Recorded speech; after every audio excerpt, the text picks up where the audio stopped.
presiden 2024, ganti presiden, pasti ganti presiden, pasti ganti presiden. Assalamualaikum warahmatullahi wabarakatuh, Sobat RH sekalian. Jumpa lagi kita di channel yang keren ini, keren cadas ya. Kali ini kita masih melanjutkan soal penceramah radikal ya. Rajin, terdidik dan berakal, atau ramah, terdidik dan berakal. Dan ini ada kritik dari MUI ya. MUI titik 2, kriteria penceramah radikal ala BNPT blunder. Ya. Kalau kriteria penceramahnya radikal ala BNPT blunder, berarti yang blunder BNPT ya. Coba kita bacakan Sobat Era sekalian. Sebagaimana dilansir oleh Detikcom ya. Sekjen Majelis Ulama Indonesia MUI Amir Syah Tambunan mengkritik 5 ciri penceramah radikal yang disampaikan Badan Nasional Penanggulangan Terorisme BNPT. Amir Syah menyebut langkah BNPT itu blunder ya. Kritik itu disampaikan Amir Syah dalam keterangan tertulis berjudul Blunder Kriteria Radikal ala BNPT yang diterima kemarin ya. Amir Syah mengkritik satu persatu dari 5 kriteria yang disampaikan BNPT. Pertama, BNPT menyebut penceramah radikal adalah yang mengajarkan ajaran yang anti Pancasila dan pro ideologi khilafah transnasional. Kriteria pertama ini blunder karena tidak paham pada ajaran Islam seperti khilafah, kata Amir Syah ya. Kalau Ustadz Felix, dia mengatakan percaya Pancasila tapi juga mengakui ajaran khilafah, karena khilafah itu adalah khalifah, setiap kamu adalah khalifah ya. Setiap manusia adalah khalifah, itu lagu Pemimpin Adil ya. Amir Syah menyinggung ajaran yang bertentangan dengan Pancasila seperti komunisme yang tidak pernah dijelaskan secara jujur. Selain itu, kata Amir Syah, paham-paham lain yang menyebabkan ekonomi rakyat terpuruk tidak pernah disebut bertentangan dengan Pancasila. Allahu Akbar, astagfirullahaladzim ya. Terkait khilafah dan jihad, Ijtima 2021 MUI memberikan rekomendasi kepada masyarakat dan pemerintah agar memahami jihad dan khilafah tidak dipandang negatif. Karena Ijtima Ulama Komisi Fatwa MUI ke-7, MUI menegaskan nilai-nilai kesungguhan jihad dan kepemimpinan khilafah adalah ajaran Islam untuk mengatasi problem umat dan bangsa, ujar Amir Syah ya. Jadi jihad itu adalah bersungguh-sungguh, kesungguhan ya. Tidak hanya soal bunuh-membunuh.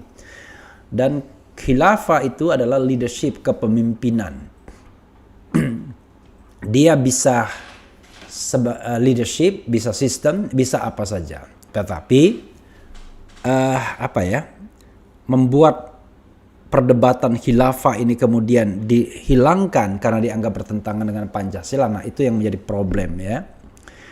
Soal Amir Syah juga mengkritik kriteria kedua yang disampaikan BNPT tentang penceramah radikal adalah yang mengajarkan paham takfiri atau mengkafirkan pihak lain yang berbeda paham ataupun berbeda agama. Amir Syah meminta BNPT tidak salah memahami makna takfiri. Soal takfiri jangan disalahpahami karena dalam Islam semua yang beragama lain non-Islam itu memang disebut kafir. Jika memerangi umat Islam disebut kafir harbi. Sementara jika berdampingan hidup damai dengan umat Islam disebut kafir zimmi. Selama ini tidak ada masalah karena secara internum bagi umat Islam, ujar Amir Syah ya. Jadi penyebutan kafir itu adalah orang yang non-muslim, tetapi jangan dimaknai sebagai makna peyoratif ya, makna yang diburukkan, tetapi itu adalah makna sesungguhnya, makna leksikal ya. Ciri penceramah radikal ketiga yang disampaikan BNPT adalah mereka yang menanamkan sikap anti pemimpin atau pemerintahan yang sah dengan sikap membenci dan membangun ketidakpercayaan, distrust masyarakat terhadap pemerintahan maupun negara melalui propaganda fitnah adu domba, ujaran kebencian, hate speech, dan menyebarkan berita bohong hoax. Perihal poin ini, Amirsyah meminta buzzer yang menyebarluaskan fitnah dan adu domba harus dikenai sanksi tegas oleh pemerintah. Ya. MUI selama ini bermitra dengan pemerintah Sadiqul Hukumah. Karena itu kebijakan pemerintah yang benar didukung. Sebaiknya jika ada kebijakan yang menyimpang berdasarkan konstitusi, agar berbangsa dan bernegara kembali ke jalan yang benar melalui dakwah sebagai bukti cintanya rakyat kepada penguasa. Pada dasarnya dakwah itu mengajak bukan mengejek, mendidik bukan membidik, dan lain-lain, jelas Amirsyah. Keren ya. Jadi pada dasarnya dakwah itu mengajak bukan mengejek, mendidik bukan membidik, dan lain-lain. Ya. Kalau buzzer salah benar didukung. Tapi kalau penceramah salah ya salah, benar ya benar. Intelektual juga begitu, salah ya salah, benar ya benar ya. Poin terakhir yang ciri penceramah radikal keempat menurut BNPT adalah mereka yang memiliki sikap eksklusif terhadap lingkungan ataupun perubahan serta intoleransi terhadap perbedaan maupun keragaman. Terkait kriteria ini, Amirsyah berbicara soal agama Islam yang tidak mau mencampuri ibadah agama lain. Secara proporsional, sikap ini tidak masalah terkait ibadah.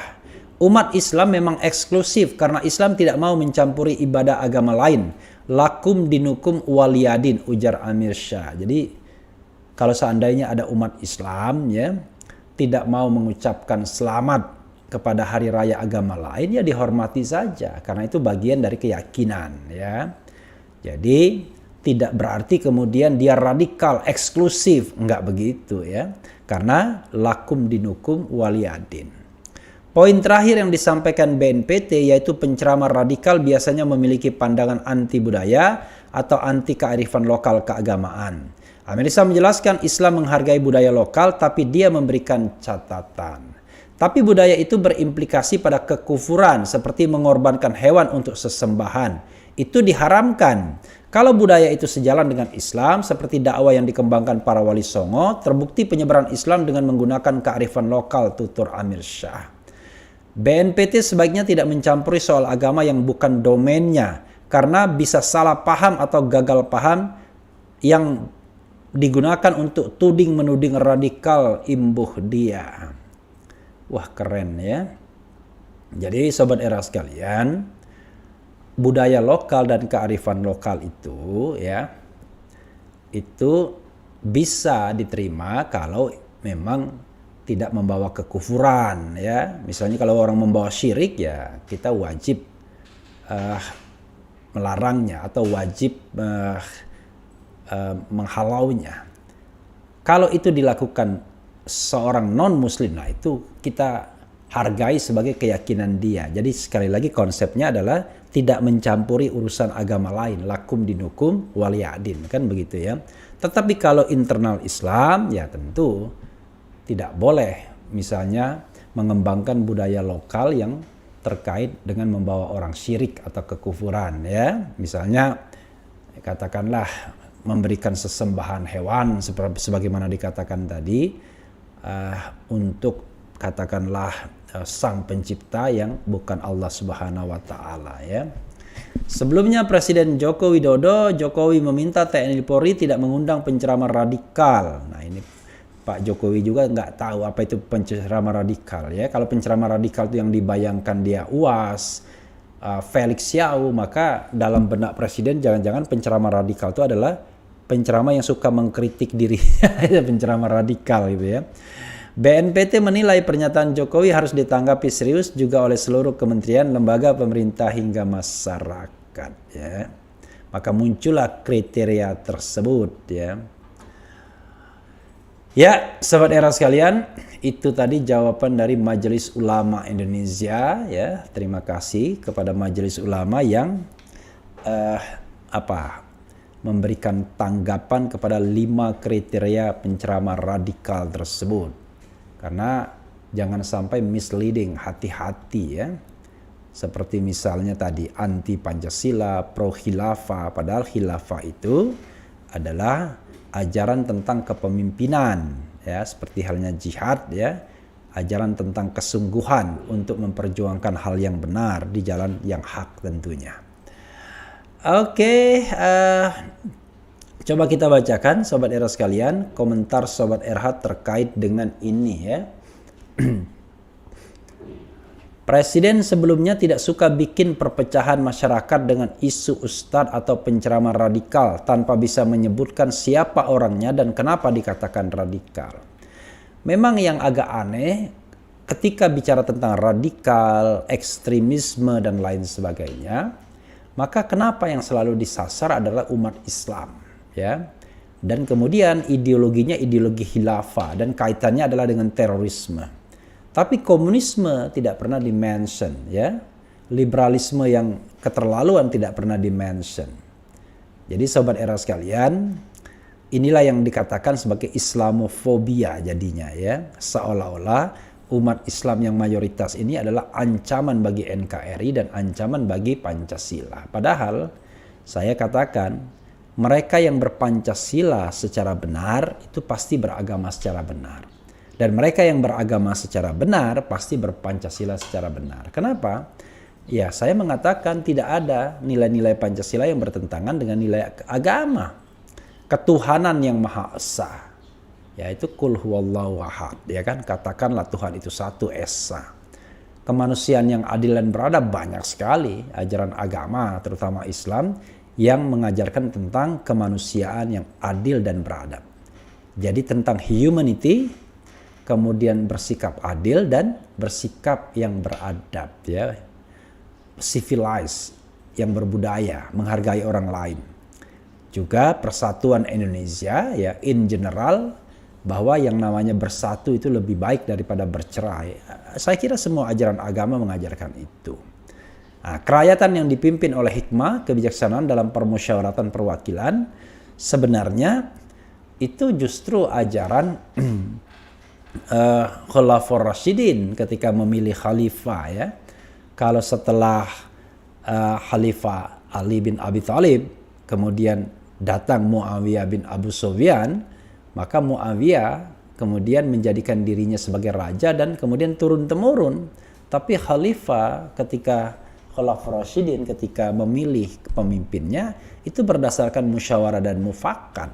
Jadi kalau soal inti ajaran demokrasi, ya kita harus melihatnya praktiknya beragam, tapi intinya kebaikannya adalah segala urusan itu lebih baik dimusyawarahkan. Itu kan ajaran inti dari ajaran Islamnya.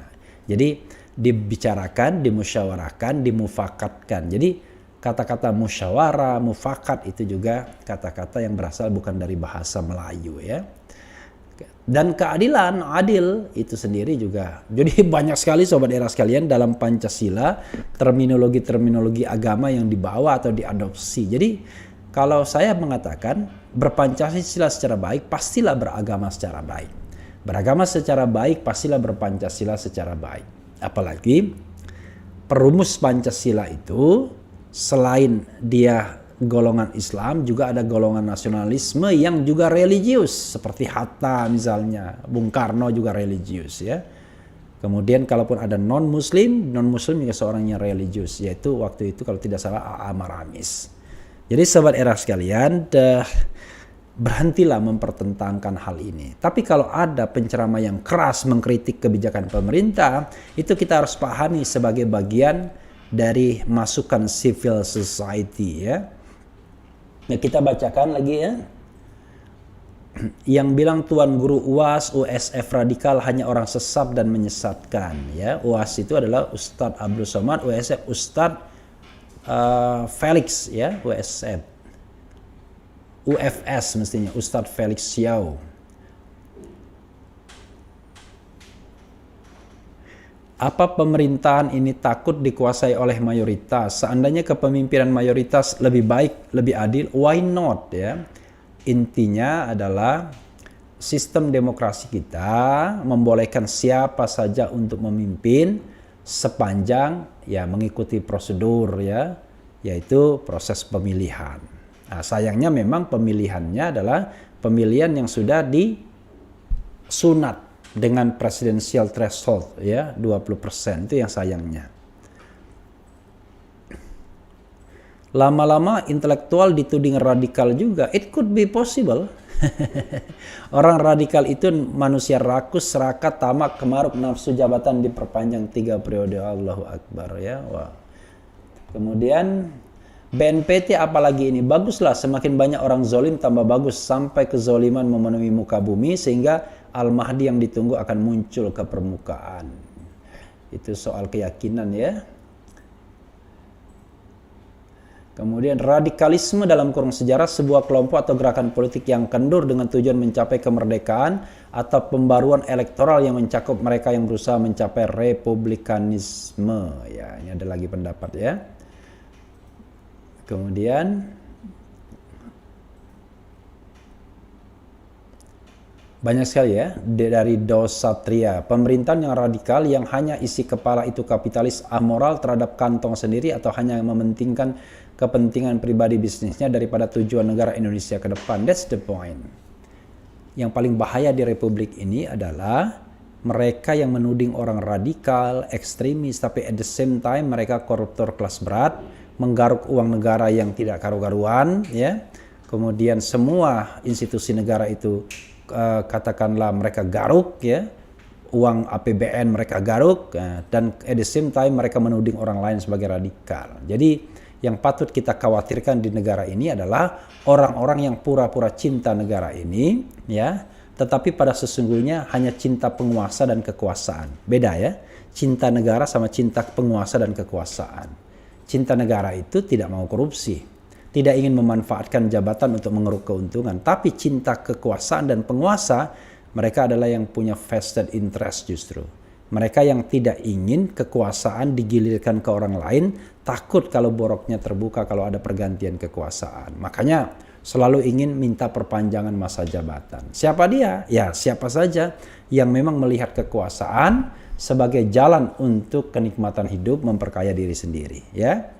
Oke, sobat daerah sekalian, itu saja, dan jangan lupa ya, nanti pukul 16.00 bilangnya habis asyar ya. Nah, nanti akan datang ke sini menantu Habib Rizik, yaitu Habib Hanif. Mudah-mudahan kakinya sudah sehat kembali dan kita bisa berbincang. Silakan ajukan pertanyaan di Refli Harun Channel ya, Refli Harun Channel, dan nanti kita akan rekam hal yang lebih dalam lagi di Refli Harun Podcast.